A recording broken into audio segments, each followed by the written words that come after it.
দেবরাট কুয়োর ঘটনা। ভারতের পূর্বাঞ্চলের এক প্রত্যন্ত এলাকায় এমন একটি গ্রাম আছে যেখানে পৌঁছতে গেলে প্রথমে রাস্তা শেষ হয়, তারপর মানচিত্র। গ্রামটির নাম দেবরাট।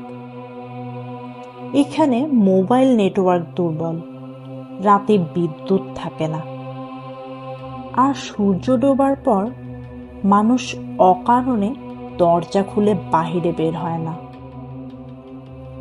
দেবরাট দেখতে সাধারণই, কাঁচা বাড়ি, পুরনো বটগাছ আর মাঠের মাঝখান দিয়ে চলে যাওয়া একটি মাত্র পথ। কিন্তু গ্রামের এক প্রান্তে এমন একটি জায়গা আছে যেটার দিকে কেউ তাকায় না। একটি পুরনো পাথরের কুয়ো। কেউ সেখান থেকে জল তোলে না, সূর্যাস্তের পর কেউ কাছে যায় না, আর কেউই কখনো সেটাকে বন্ধ করার চেষ্টাও করেনি। কারণ দেবরাটকে সবাই জানে, সব দরজা বন্ধ করা যায় না। এটা কোনো গল্প নয়, কোনো কুসংস্কারও নয়, এটি একটি সত্যিকারের গল্প। ঘটনার নথিভুক্ত ইতিহাস। সরকারি রেকর্ড অনুযায়ী দেবরাট গ্রামটি 19 শতকের শেষ দিকে গড়ে ওঠে। 1897 সালে খনন করা হয় এই কুয়োটি। দীর্ঘদিন ধরে সেটাই ছিল গ্রামের একমাত্র পানির উৎস। তারপর সব কিছু বদলে যায় 1973 সালে। জেলার নথিতে লেখা আছে মাত্র 3 মাসের মধ্যে 6 জন মানুষ নিখোঁজ হয়। সবার শেষ অবস্থান এই কুয়োর আশেপাশে। কোনো মৃতদেহ পাওয়া যায়নি, নেই কোনো প্রত্যক্ষদর্শী। মামলাটি প্রমাণের অভাবে বন্ধ করে দেওয়া হয়। কিন্তু দেবরাটে কেউ এটাকে বন্ধ বলে কখনোই মানেনি। অস্বাভাবিক লক্ষণ। নিখোঁজের আগেই গ্রামবাসীরা পরিবর্তন লক্ষ্য করতে পারত। জল ফুটিয়েও লোহার মতো স্বাদ পাওয়া যেত। গবাদি পশু কুয়োর জলে মুখ নিলেই পিছিয়ে যেত। গভীর রাতে কুয়োর ভেতর থেকে প্রচুর শব্দ শোনা যেত। একজন কৃষক, রমেশ পাটেল, লিখেছিলেন, ওরা কাঁদে না, ওরা অপেক্ষা করে। এই মন্তব্যকে মানসিক বিভ্রম বলে বাতিল করে দেওয়া হয়। তারপর থেকে মানুষ নিখোঁজ হওয়া শুরু করে। নিখোঁজ 1, নৈশ প্রহরী। নাম মহাদেব সিং, বয়স 52 বছর। 1973 সালের 4 মার্চ রাতে পাহারায় ছিলেন তিনি, কিন্তু আর পরে ফেরেননি। ভোরে কুয়োর পাশে পাওয়া যায় তার লণ্ঠন, তখনও জ্বলছিল।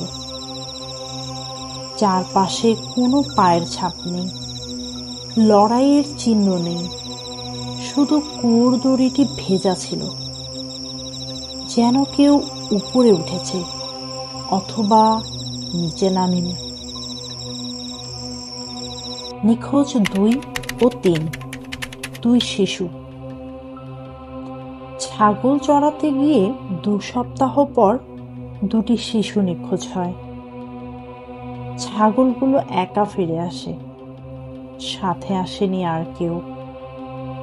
কুয়োর ভেতরের পাথরের দেওয়ালে পাওয়া যায় নতুন আঁচড়ের দাগ। অগভীর নয়, হালকাও নয় সেগুলো, যেন কেউ অনেকক্ষণ ধরে উপরে ওঠার চেষ্টা করেছে। কর্তৃপক্ষ বলে দুর্ঘটনা, কিন্তু কুয়োর মুখে ছিল 40 কেজি ওজনের পাথরের ঢাকনা, যেটা শিশুরা কোনোভাবেই সরাতে পারত না। কেউ খুলেছিল এটা। রাতের শব্দ। এপ্রিল থেকে গ্রাম প্রায় ঘুমোতে ভুলে যায়। প্রতিদিন রাত 1টা থেকে 3টার মধ্যে কুয়োর ভেতর থেকে একটি শব্দ ভেসে আসতো। চিৎকার নয়, কোনো কান্নার আওয়াজ, কেমন যেন শ্বাস নেওয়ার শব্দ, গভীর ও ধীর, যেন কেউ দীর্ঘ সময় ধরে ধৈর্য ধরে আছে। কুকুরগুলো সেই সময় চুপ হয়ে যেত, বাতিগুলো ঝিমিয়ে পড়ত, প্রদীপ নিভে যেত বাতাস ছাড়ায়। নিখোঁজ 4 পুরোহিত। পণ্ডিত হরিনারায়ণ এসবকে ভয় বলে উড়িয়ে দেন। 19 এপ্রিল রাতে তিনি একা পূজা শুরু করেন। হঠাৎ মন্ত্র থেমে যায়। তিনি কুয়োর ভেতরে তাকিয়ে বলেন, তুমি তো অনেক আগেই এসেছ। পরের মুহূর্তে প্রচন্ড শব্দ, পাথরের ঢাকনা ফেটে যায়। পুরোহিত আর ফিরে আসেননি। সরকারি তদন্ত। প্রশাসন কুয়োর জল বের করার চেষ্টা করে। 36 ঘন্টা পাম্প চলে, জল 1 ইঞ্চিও এতে কমে না। ইঞ্জিনিয়াররা জানান কুয়োটি নথিতে লেখা গভীরতার চেয়ে প্রায় 30 ফুট বেশি গভীর। কেউ প্রশ্ন করে না। নিখোঁজ 5 পুলিশ।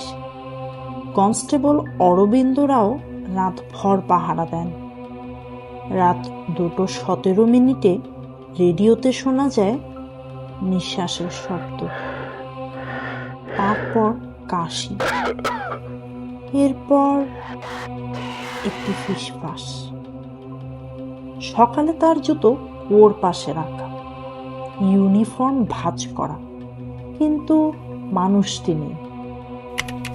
শেষ নিখোঁজ মীরা কুলকার্নি, স্কুল শিক্ষিকা। তিনি বিশ্বাস করতেন না এসব কিছু।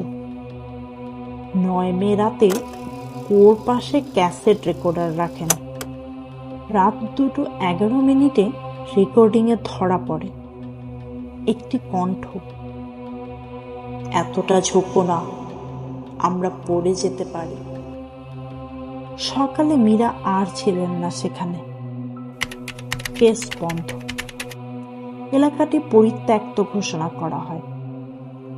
কুয়ো বন্ধ করা হয়নি বা ভাঙা হয়নি, শুধু একা ফেলে রাখা হয়। 2019 সালের আপডেট।